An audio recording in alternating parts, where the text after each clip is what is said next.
eerste ou paaie kursus. Ons is baie opgewonde om hierdie kursus saam met jou te doen.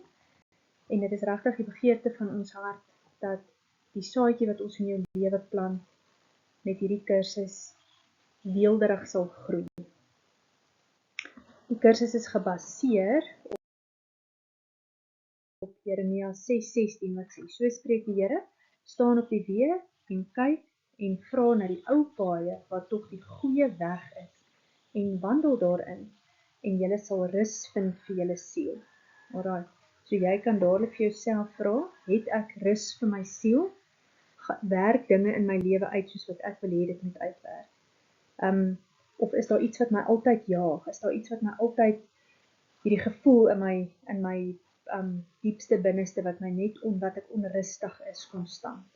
Het jy rus vir jou siel? Alright, en daar is die oplossing. Kom op die ou paaie. Wat is die ou paaie?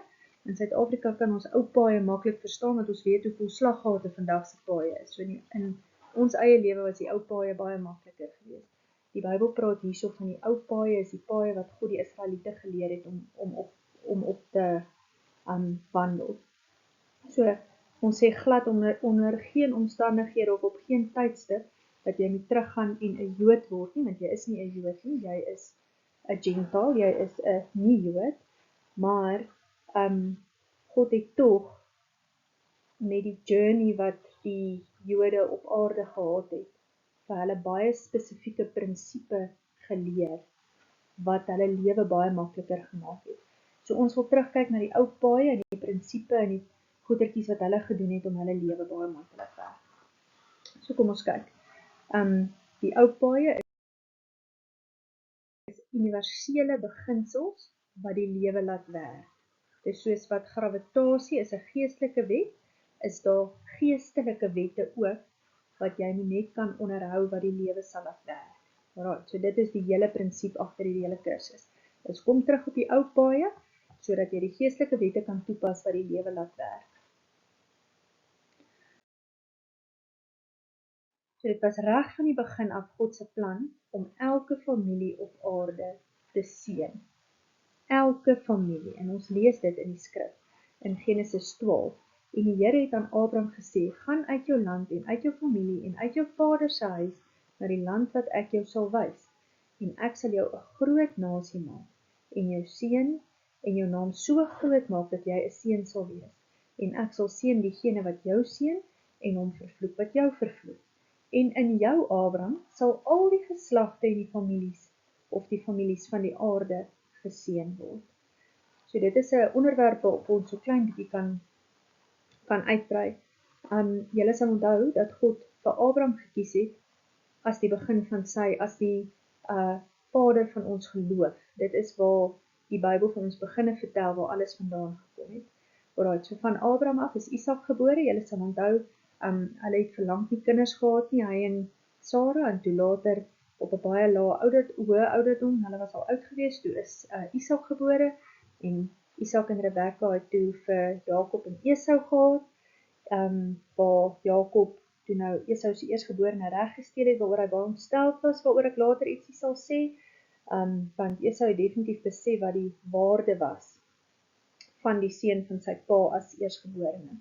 Maar op daai stadium het hy nie eintlik baie daaroor omgegee nie, so hy het sommer sy eersgeborene reg aan sy broer verkoop vir 'n bakkie lensiesop. So hy het nie baie aandag gegee aan die geestelike nie, maar nou ja, Jakob het besef ook wat die waarde daarvan is, so hy het dit met oop hande ontvang, en toe hy later in elk geval, toe Esau nie by sy woord gehou het nie, het hy later, toe nou Esau se eersgeborene reg in elk geval gesteel. So hou dit in gedagte, ons sal weer daaroor gesels, maar die bloedlyn gaan toe nou aan van Jakob af.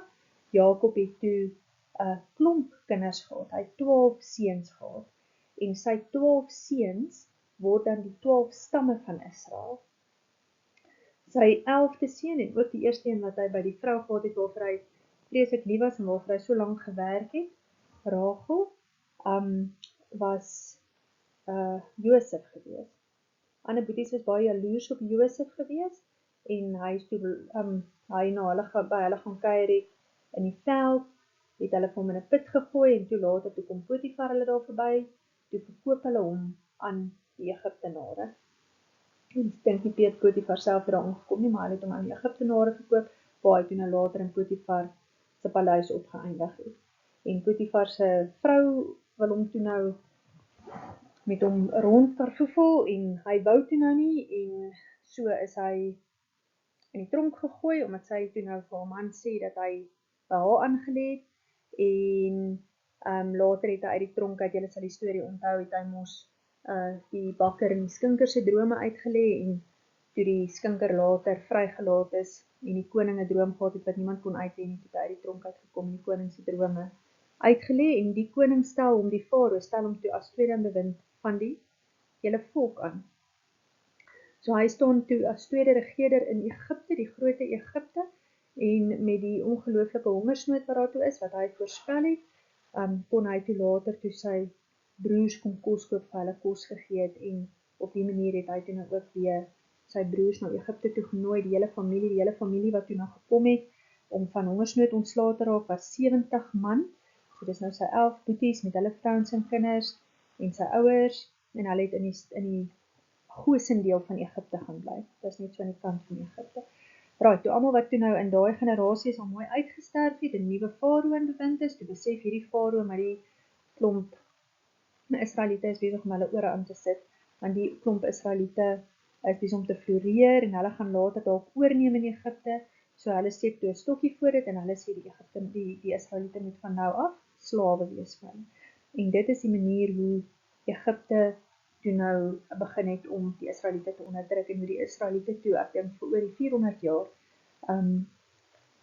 as slawe gewerk het in Egipte. Totdat Moses later gebore is, julle ken die storie van Moses, op daai stadium het hulle al die klein babietjies doodgemaak, want een van die wise men het vir die farao gesê dat wie ook al nou gebore gaan word, gaan by hom oorvat, so hy het nou al die klein babietjies laat doodmaak, maar sy eie dogter, die farao se eie dogter, het vir Moses in die mandjie gekry, waar Miriam hom gesit en oppas het. Miriam was sy sussie, en hy toe so tussen Miriam hulle se huis, of tussen sy eie ma se huis, en die Egiptenare, op die paleis vir dit net, het hy toe nou groot geword. En hoe hy toe nou later die hele volk, en op daai stadium dink ek was hulle 640.000, as ek my getalletjies reg het, hoe hulle toe nou almal in die woestyn is, en julle ken die storie, as hulle reguit sou stap, so hulle goeie 2 weke gestap het, dan sou hulle by die beloofde land uitgekom het, inteendeel dit is presies hoe dit gebeur het, en toe hulle toe nou voor die beloofde land staan, toe stuur hulle die klomp ouens in wat moet gaan kyk hoe lyk die land, en twee van hulle het toe nou teruggekom en gesê, nee, dit is nie so erg nie, God sal hulle beskerm, maar die ander 8 het gesê, nee, onder geen omstandighede nie, daai mense is groot en gaan hulle verslaan, en God was toe nou vir hulle so kwaad geweest, omdat hulle bang was en nie op hom vertrou het nie, dat hulle toe nou vir 40 jaar gestrand was in die woestyn. En julle ken almal die storie van hoe hulle in die woestyn rondgedwaal het vir 40 jaar, en hoe hulle toe nou 40 jaar later, nadat daai hele generasie uitgesterf het, die beloofde land kon binnegaan.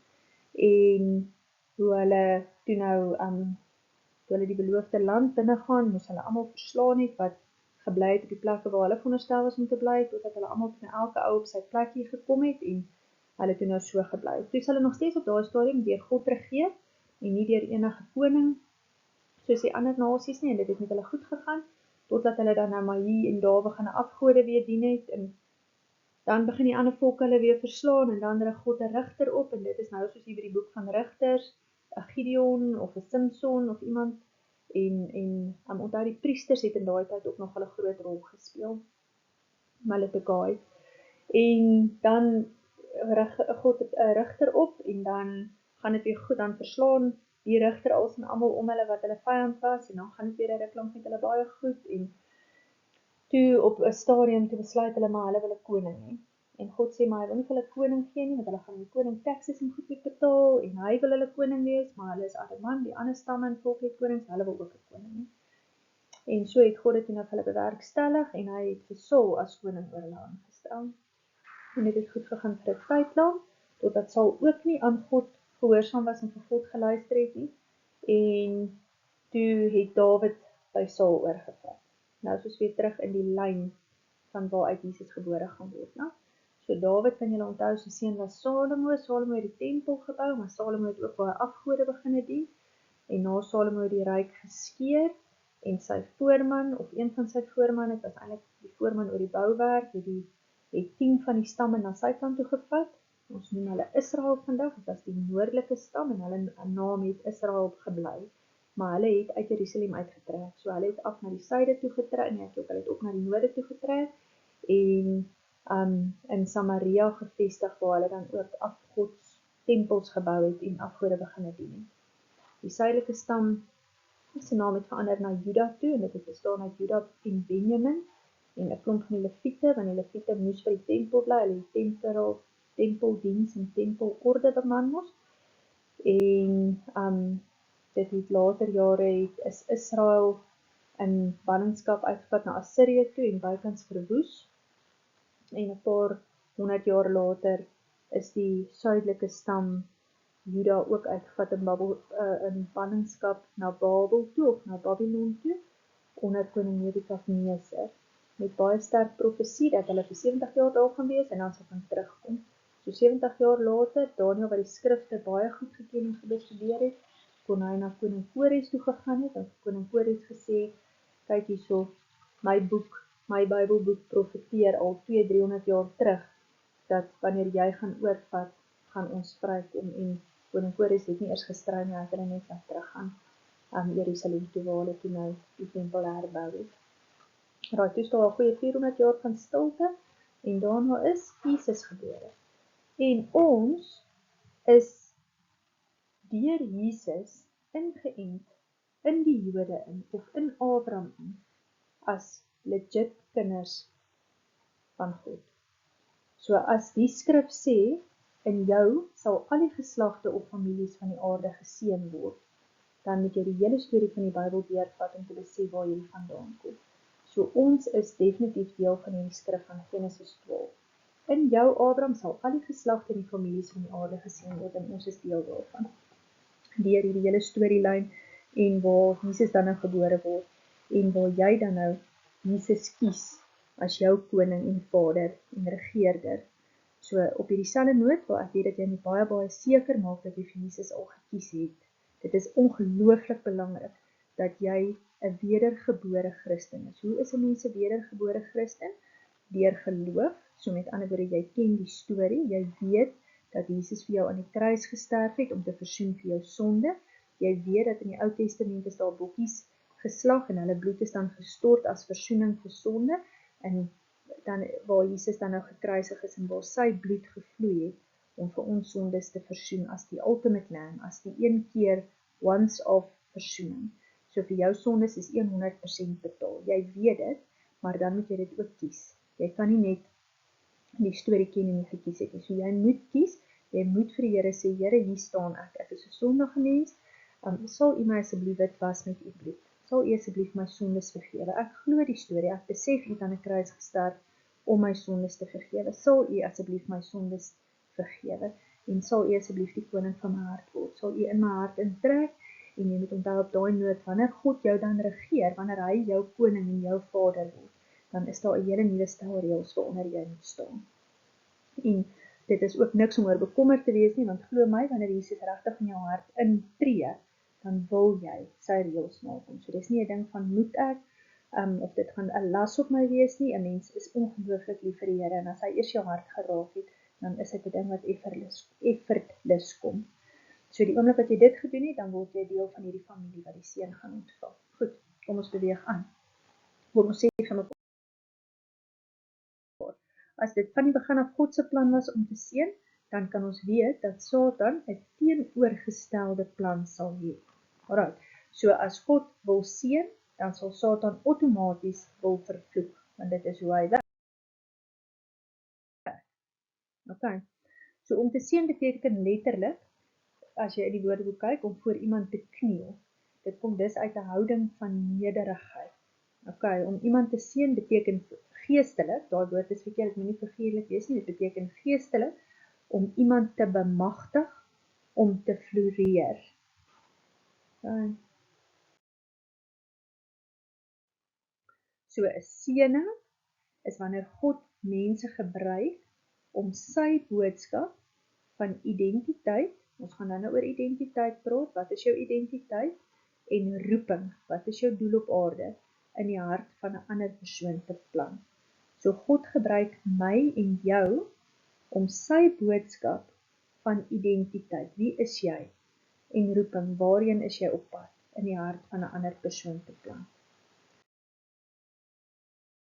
'n Vloeking of 'n vervloeking sal wees wanneer Satan 'n mens gebruik om sy boodskap en beeld van identiteit en roeping in die hart van 'n ander persoon te plant.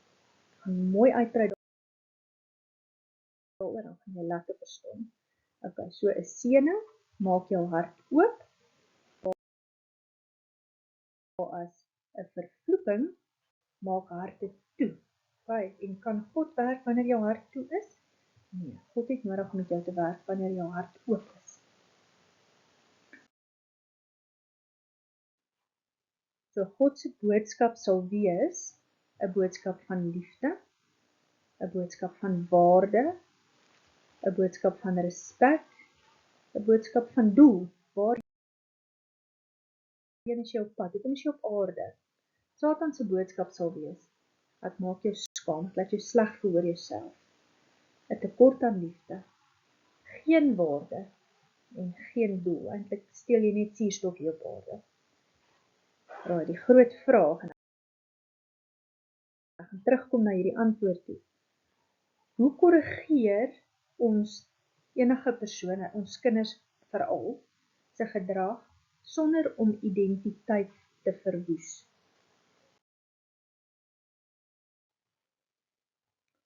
So, jy en ek kan 'n agent vir God wees om ander te seën, of ons kan 'n agent van Satan wees om ander te vervloek.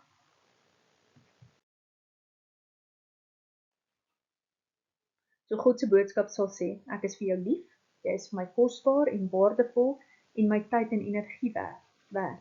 Of Satan se boodskap sal wees, jy is in my pad, ek soek jou nie hier nie, jy mors my tyd en dis eintlik vir my 'n nuisance om tyd met jou te spandeer. Het jy geweet dat voordat Jesus een wonderwerk op aarde kon doen, het sy pa, God die Vader, hom in die openbaar geseën. Ons lees dit in Lukas 3 vers 22. En die Heilige Gees het in 'n liggaamlike gedaante soos 'n duif op hom neergedaal, en 'n stem het uit die hemel gekom wat sê, U is my geliefde seun. So God sê vir Jesus, waar hy in die rivier staan, waar hy nou gedoop gaan word, U is my geliefde seun, en in U het ek 'n welbehaag. Is dit nie mooi? So wat is die doel van hierdie kursus? Die doel van hierdie kursus is om 'n kultuur van seën onder mekaar te herstel. So dit was van die begin af God se plan, dat daar 'n kultuur van seën onder ons is. Maar ons het dit oor die jare 100% afgeleer. Ons doen dit glad nie meer. So in die Hebreëse tyd was dit vir hulle 'n no-brainer gewees. Hulle het dit gedoen, want dit was deel van hulle daaglikse lewe en bestaan. Dis hoe hulle gewerk het. So met ander woorde, wanneer 'n babietjie geconceive is, wanneer pappa en mamma by mekaar geslaap het, het daai pappa daai selfde nag opgestaan en hy het na God toe gegaan en hy het vir God gesê, baie dankie vir hierdie baba wat nou gaan kom. Wat wil ek prys u naam daarvoor? Wat wil u hê moet ek die baba noem? En dan het hy met God 'n gesprek gehad oor. Dis net hoe hulle geopereer het. Hoe het hulle geweet 'n baba is geconceive? God het met die mense gepraat. Hulle het so na aan God geleef, dat hy met hulle 'n baie sterk band en verhouding gehad het. Wanneer mamma dan nou met haar swanger lyf, dan het sy outomaties baie minder taakies in die huis gedoen. Die res van die mense het haar taakies oorgevat, want haar 100% prioriteit was om na die baba te kyk. As jy dit nou vergelyk met hoe ons vandag, dis sommer net dis nie eers iets waaraan jy dink nie, jy is swanger, dis 'n oomblik en dan gaan werk jy verder en life goes on en moenie worry nie, ek's 'n goeie swanger vrou, ek gaan vir niemand 'n las wees nie, jy weet, en dis amper asof dit nie eers gebeur het nie. Wanneer babietjie gebore is, was dit so 'n groot okasie gewees in die Joodse tradisies, dat almal bymekaar gekom het om hierdie ding te vier, en dan het hulle ook 'n name giving ceremony gehad, ek dink omtrent op dag 3, ons sal later baie mooi daaroor uitbrei, waar 'n babietjie dan 'n naam gekry het, wat sy baie spesifieke doel op aarde beskryf het. En julle sal sien dat omtrent al die Ou Testamentse mense se name beteken iets baie, baie spesifiek, soos wat Abraham beteken vader van baie nasies, of Jesus wat beteken salvation, of jy kan hulle so die een na die ander opnoem, so beteken jou naam ook 'n baie spesifieke ding. En ja, so ons gee 'n naam, ons gee partykeer sommer familiename was ook nie ongewoon in die Ou Testament nie, baie keer het mense van die familiename gekry, maar jou naam het jy by God gekry en dit het 'n baie spesifieke betekenis gehad. En dan soos wat die kinders opgegroei het, hoe dit mamma se absolute prioriteit was om aan daai kind se behoeftes te voldoen. Onthou as jy aan 'n kind se behoeftes voldoen, dan is hy nie eendag needy nie, want hy hoef nie te fight om te kry nie. Hy weet hy is veilig en hy gaan kry en hy kan net vra en dit is baie keer wanneer kinders so klein is en daar word nie aan hulle behoeftes voorsien nie, dan kry hulle sommer 'n death wish of 'n gevoel van ek gaan dit nie maak nie, ek gaan nie lewe nie, is niemand wat na my gaan kyk nie. En dit is baie keer wonder wat in daai kinders se harte ingeplant is en dit was net in die Hebreëse kultuur net glad nie so gewees nie. Later in die lewe wanneer kinders in puberteit kom, ons almal weet 'n kind wat in puberteit is 'n baie moeilike tyd, want 'n deel van die brein is ontwikkel en 'n deel van die brein is nog nie ontwikkel nie, so hulle wil goed doen en hulle dink wat hulle doen is reg, maar ons weet beter en dan is dit baie keer baie maklik vir ouers om op hierdie ouderdom 'n kind se identiteit te kus, sommer deur te sê wat ons dink. Baie keer kus ons hulle identiteit net omdat ons hulle probeer korrigeer. So met ander woorde, jou kind sal op pad na 'n partytjie toe wees, crop top, min klere aan en pappa sal sê as jy so uit hierdie huis uit gaan, is jy swanger voordat jy 18 is. En dit is absoluut nie 'n boodskap van God af nie en dit plant daai kind in haar onderbewussyn en dit kan nie goed uitdraai nie. So die woorde wat uit jou mond uitkom. En dan later hoe ons ouers ons seën wanneer ons trou, dit is een van die volgende dele wat ons gaan bespreek, en hoe kinders of egpare baie keer vir jare worstel om ouers tevrede te kry, omdat die ouer dalk nie die seun of die dogter aanvaar het nie. En wanneer jy dit nou bemeester het om jou kinders in al hierdie dele van hulle lewe te seën, dan gaan dit glad nie vir hulle ongewoon wees om jou te seën in jou ou dag nie, wat ook 'n belangrike seën is wat ons sal bespreek. So wat is die doel van die kursus? Om die kultuur van seën onder mekaar te herstel. So ek wil hê dat jy eers hierdie inligting moet neem vir jouself, want jy is heel moontlik al vir die laaste 40 jaar van jou lewe nooit een keer geseën. En so ons gaan allerhande gebedjies bid en goedjies doen om te kry dat jy jou wonde eers genees, alright, en gesond word. En dan gaan jy dit implementeer in jou eie familie en dan gaan jy dit implementeer in die gemeenskap. En dit gaan iets soos die lyk. Op die einde is ons 'n baie gesonde community en dit gaan net by jou begin.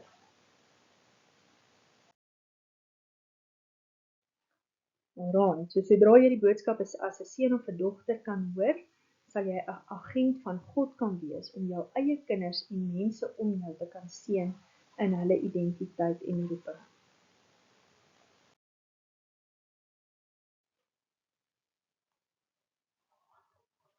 Okay, so die kursus uitleg, ons gesels oor die 7 kritieke tye van seën. So dit sal wees met konsepsie, dit gaan wees in die baarmoeder, dit gaan wees met geboorte, gedurende jou kinderjare, met puberteit, wanneer jy trou en dan in jou ou jare. Kom ons gaan terug na Esau. Waarom is 'n blessing so belangrik? Waarom was Esau so desperaat vir 'n blessing? Seën my ook my vader met 'n uitroepteken. Hy was baie desperaat. Esau het besef wat die waarde van seën was, dat sy pa die sleutel gehou het om hom en sy nageslag te laat floreer. Jakob en Esau het vermeerder, maar Jakob se nageslag was ryk en gesond en het regeer al die tyd. Esau se nageslag was nie ryk nie en is gereeld verslaan. Esau se nageslag was ook op 'n stadium baie ryk geweest, maar hulle is 100% verslaan op die einde van die dag en Jy kan baie ver gaan soek vandag om te kyk of ken jy Edomiet, kan jy Edomiet opspoor, daar bestaan glad nie Edomiet en hulle is 100% uitgewis. Geen nageslag van Seëning is God se primêre meganisme om sy beeld van identiteit en roeping in 'n persoon se hart te plant. Alright, so ek het julle gesê ons sal later terugkom en mooi kyk na identiteit en roeping en ek net hê jy moet mooi verstaan waarvan ek praat. So onthou ek het gesê seëning is God wat mense gebruik om sy identiteit en roeping in 'n persoon se hart te plant en dan cursing is Satan wat mense gebruik om Satan se boodskap van identiteit en roeping in 'n mens se hart te plant. So identiteit, wie is ek? En identiteit gee vir jou waarde. Dis 'n persoon se persepsie van homself. Wat dink jy van jouself? Okay. Roeping, waarom is ek hier? Dit gee vir jou doel. 'n Persoon se persepsie van sy funksie en betekenis op aarde. Hoekom is jy hier? So God het spesiale agente op die aarde gesit om seker te maak dat sy boodskap van identiteit en roeping in ons harte geopenbaar word. En dit is hier die heel eerste kontakpersoon wat jy het, dit word ouers genoem. Okay, so as die ouer net die een taak wat God vir ons gegee het kan doen, en dit is om seker te maak dat kinders God se boodskap van identiteit en roep, wat hulle identiteit en roeping is, kan ontvang, soos hulle groot word, dan het die ouer geslaag. Dit is 'n ouer se een groot doel, is net om die hele tyd te seën, sodat daai kind God se boodskap kan kry, en nie wonde kry deur Satan se boodskap nie. So terug by my vraag. Hoe korrigeer ons iemand se gedrag sonder om hulle identiteit te verwoes? Ons word agente van God deur God se regeringsstelsel te gebruik. En ons kyk gou-gou daarna. Satan se regeringsstelsel is beheer. As jy gehoorsaam is en alles reg doen, sal dit vir jou lief wees en vir jou waarde gee en jou seën. Dis as jy gehoorsaam is. As jy nie gehoorsaam is nie en iets verkeerd doen, sal ek liefde terughou en ek sal jou waarde wegvat en jou vervloek. Ek gaan vir jou sê hoe sleg is jy, totdat jy reg doen. Dis baie ontstellend. Ouers doen dit regtig. Dit gebruik beheer, dit manipuleer om ander te kry, om te maak soos jy sê. Net een manier, en dit is die manier van die reëlmaker, so narcissistiese tipe aanslag. Nou, dit sal seën gebruik om ander te manipuleer. So hy gebruik seën, as jy dit doen, dan gaan ek vir jou lief wees. Of jy so oulike seentjie, wil jy nie gou vir my die melk in die yskas gaan sit nie. Jy weet wat ek sê, dit gebruik seën, maar om te manipuleer, en dit vat jou waarde weg. God se regeringsstelsel gaan wees keuses met gevolge. Selfde, as jy gehoorsaam is en alles reg doen, sal ek vir jou lief wees en jou waarde gee en jou seën. Maar as jy ongehoorsaam is en verkeerd doen, sal ek steeds lief vir jou wees en vir jou waarde gee en jou seën, maar daar sal 'n gevolg wees vir jou dade. So Jesus gee op vir ons keuses met gevolge. Kies my en lewe vir ewig of verwerp my en dra die gevolge. Nog 'n voorbeeld in Deuteronomium 30 vers 19. Ek neem vandag die hemel en die aarde as getuie teen julle, die lewe en die dood, die seën en die vloek, het ek jou voorgehou. Kies nou, né? Kies dan lewe, dat jy kan lewe, jy en jou nageslag. So ek gee vir jou altyd, kies lewe of dood. As jy lewe kies, gaan jy lewe, jy en jou nageslag. As jy dood kies, dan kan ek vir jou niks verder doen. So God se regeringsstelsel is keuses met gevolge.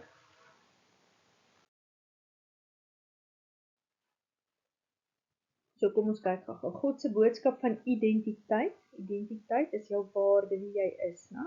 Sal wees, ek is lief vir jou. Jy beteken vir my so baie. Jy is my seun se lewe aan die kruis werd gewees, net jy. Jy is spesiaal. Jy is uniek.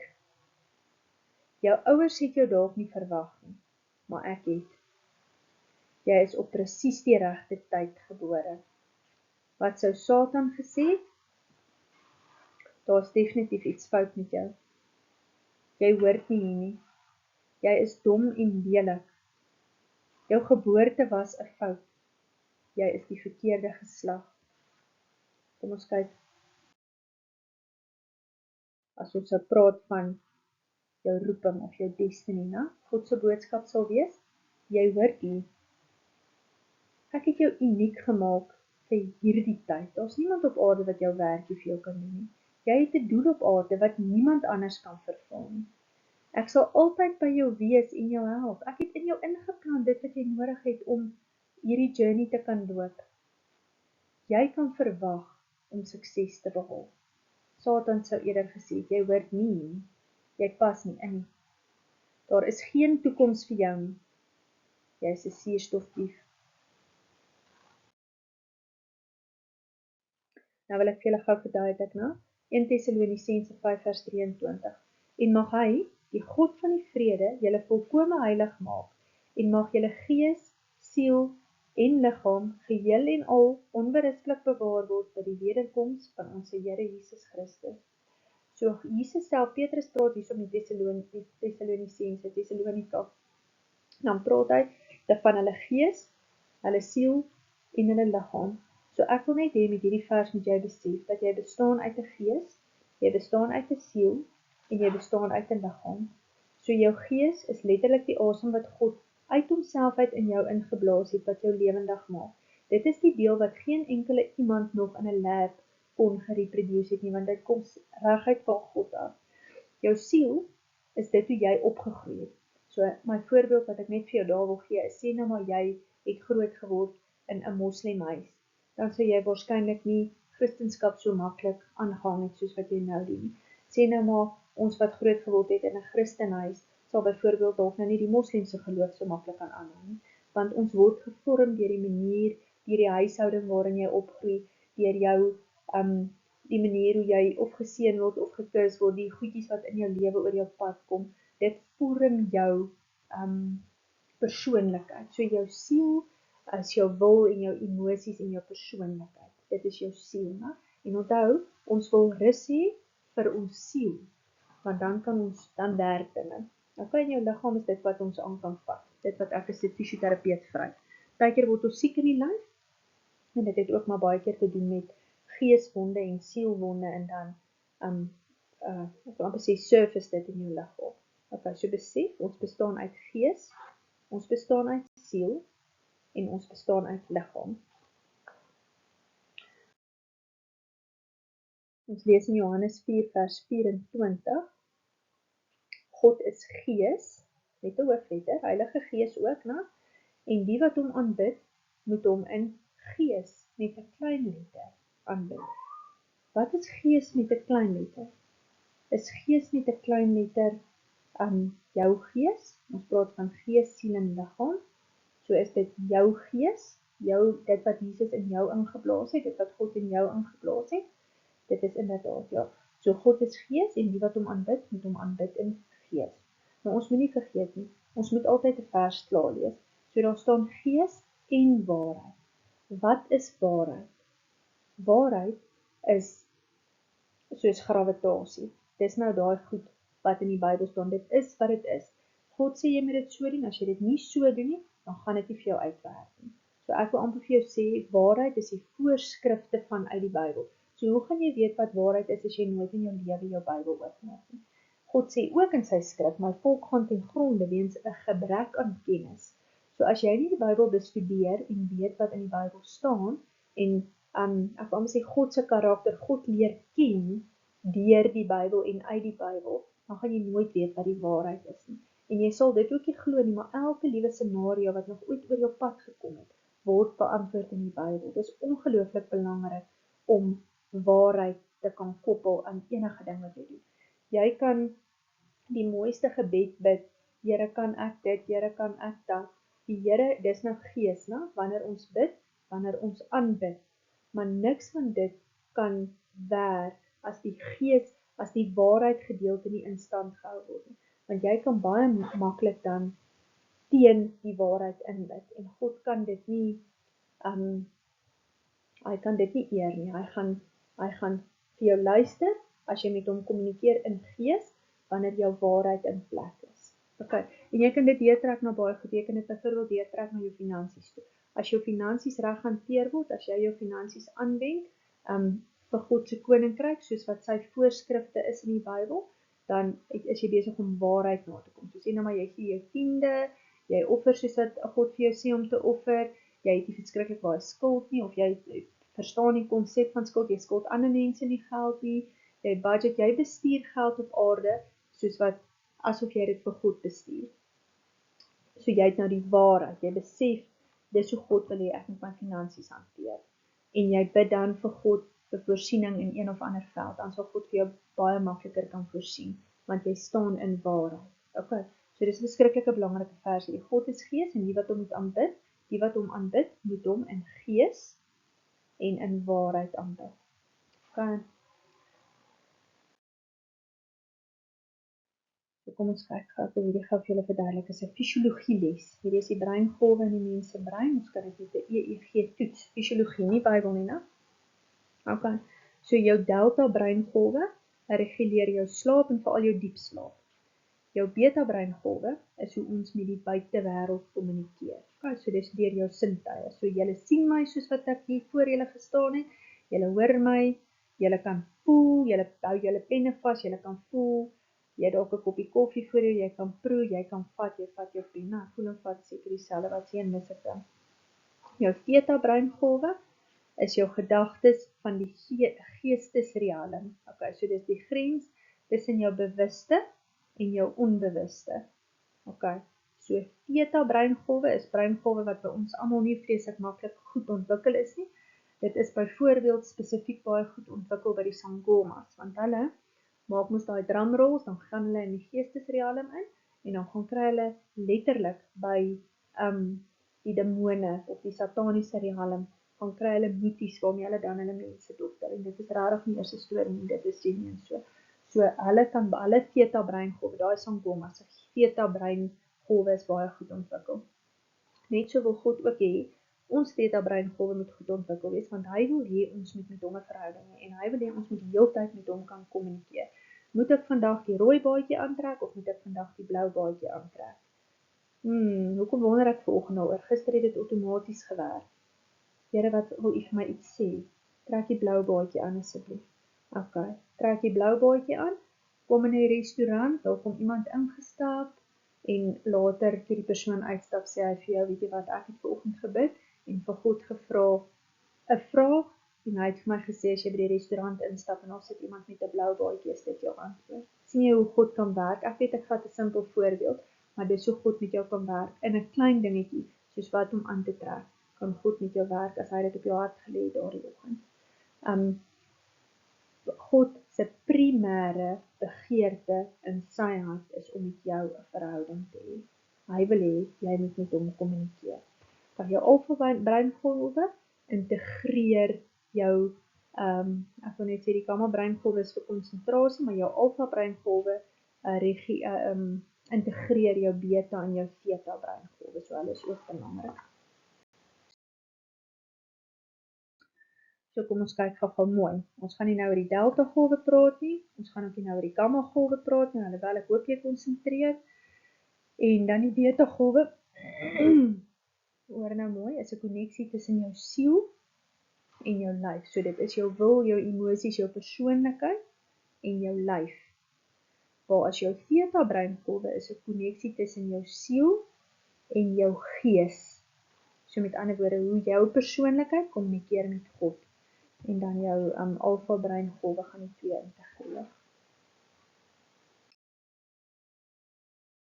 Okay, Paulus waarsku die Korinte in 2 Korintiërs 10 vers 3 tot 5.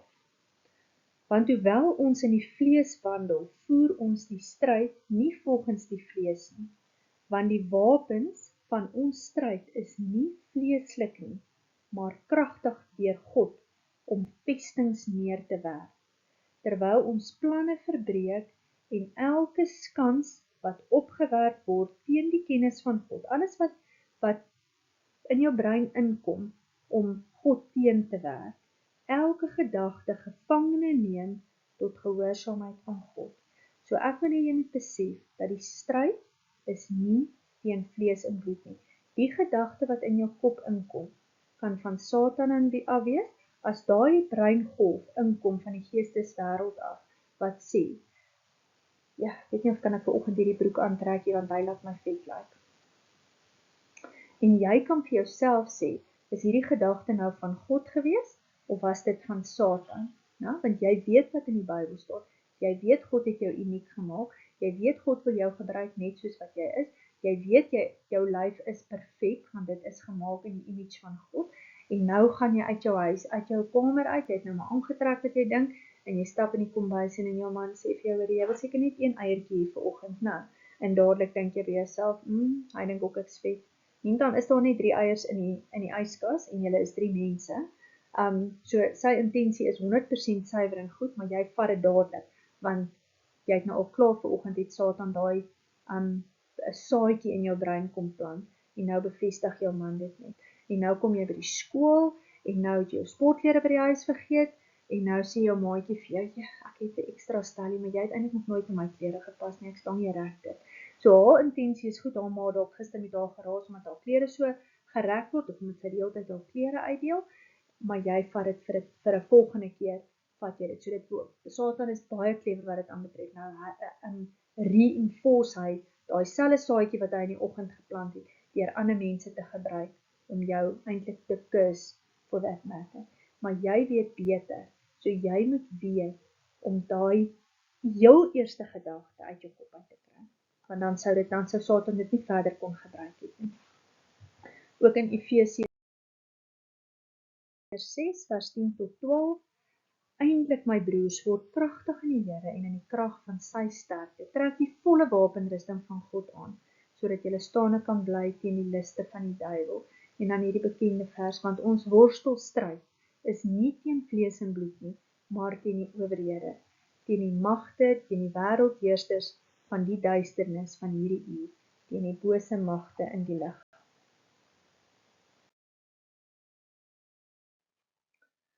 Okay, so trek jou volle wapenrusting aan, sodat jy kan staande bly. Ek wil vinnig saam met jou deurtrek, want ek wil hê jy moet net 'n paar goed snap wat die wapenrusting aanbetref. Julle lendene met die waarheid omgord. Dit beteken met 'n beld om jou middellyf. Okay, onthou die waarheid. Ons kyk baie keer, onthou jy met jou beld aan sit, maar onthou wat gee die beld vir jou waarheid? Jou, met ander woorde, God sê, trek die waarheid aan. Die oomblik wat jy waarheid ken, met ander woorde, ek weet, ek is gemaak in God se beeld. Ek weet, Jesus het aan die kruis gesterf vir my sonde. Ek weet, Jesus is lief vir my. Ek weet, ek is nie vet nie. Ek weet, ek is nie lelik nie. Ek weet, ek is nie 'n suurstofdief nie. Jy het waarheid, né? Dan kan jou hele wapenrusting bymekaar gehou word, want onthou, die swaard word in die beld ingesteek. Onthou, ewen die bors wapen was aan die beld vas. Die hele wapenrusting is bykans deur die beld vasgehou. Okay, so waarheid. Waarheid ongelooflik belangrik, sodat Satan nie met sy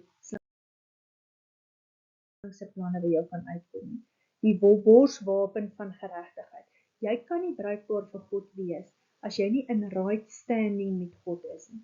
So, as ek nou gisterand dronk was en gedrink het en dronk was, en vandag voel ek vuil en ongemaklik, en ek is ver van God af, ek voel ek kan glad nie vir hom nou bruikbaar of diensbaar wees nie, dan weet jy ook, met jou waarheid, al wat ek nou moet doen, is ek moet op my knie gaan, Here, ek is jammer oor gisteraand, ek weet is nie van U af om so te drink nie, ek het 'n wond, help my, ek gaan nie hierdie shame vat nie, want dit kom nie van U af nie, dit kom van Satan af, ek weet U het vir my aan die kruis gesterf, soos vir enige nigter mens, en ek vat vandag die waarheid, dat U aan die kruis vir my sonde gesterf het, en met hierdie borswapen van my beskerm ek my hart, en ek staan weer in righteousness met U. So ons vat nie die aanslag van Satan, met skoene aan julle voete om vir die bereidheid van die evangelie van vrede. Wanneer jy die waarheid het, wanneer jy weet, wanneer jy verhouding het met God, dan is dit glad nie 'n moeilike ding om die evangelie van vrede te kan verkondig nie, want jy is so vol van dit. En kan jy sien, as jy die volle wapenrusting, dis hoekom dit vir God so belangrik is, dat jy die volle wapenrusting aan het. Want as jy die volle wapenrusting aan het, dan gaan jy kan stap om die evangelie van vrede te verkondig. Dit gaan 'n no-brainer vir jou wees. Jy gaan nie skaam wees om vir die volgende ou iets van die Here te sê nie. Die skild van geloof, waarmee jy al die vurige pile van die bose sal kan uitblus. Om te weet dat jy weet. Dit is wat God vir my gedoen het. Dit is wat waarvoor God staan. My sonde is vergewe. Dit is wat God wil hê ek moet vir ander mense gaan doen. Die helm van verlossing, so met ander woorde, daar kan niks by jou brein uitkom wat nie van God af is nie. Die helm beskerm jou brein, sodat jy in righteousness met God kan staan. En dan moenie gebed onderskat nie, terwyl jy met alles gebed, met alle gebed en smeking, by elke geleentheid bid in die gees, en juis daartoe waak, met alle volharding en smeking van al die heiliges. So bid vir mekaar, moet dit glad nie onderskat nie. En dit is die einde van ons eerste lesing. Ek hoop julle het dit ongelooflik baie geniet. Julle is baie welkom om my enige vrae te vra.